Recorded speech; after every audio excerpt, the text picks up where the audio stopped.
இன்னைக்கு என்ன பெஜல்னு பாத்தீங்கன்னா தலைவா, தோஜை பெஜல் தலைவா. இன்னைக்கு அரைவேக்காடு தோஜை தலைவா.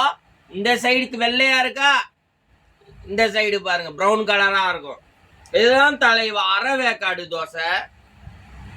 மாமியோட ஸ்பெஷல் கைப்பக்குவம் தலைவா. மாமி இப்படிதான் தலைவா சுடுவாங்க பெஜல் தோசைய. அப்புறம் பாத்தீங்கன்னா தலைவா, பெஜல் சட்டினி பெஜல் தலைவா. பெஜல் சட்டினி மாப்பிள்ள திரும்பி மாப்பிள்ள. மாமி பெஜல் தோசை கொடுத்துருக்காங்க. பெஜல் தோசையை வந்து சண்டை போடாம பாதி பாதி தோசை சாப்பிடணும். அப்போதான் உடம்பு ஏறும் ரெண்டு பேருக்கும். தலைவா நீங்க சாப்பிட்டீங்களா தலைவா?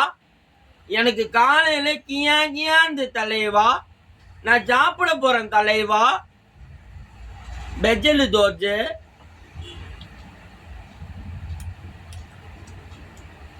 நல்லா இருக்கு. என்ன ஒண்ணு சவுக்கு சவுக்குன்னு இருக்கு. அப்படிதான் இருக்கும் பெஜல் தோசை. அட்ஜஸ்ட்மெண்ட் பண்ணி தான் சாப்பிடணும்.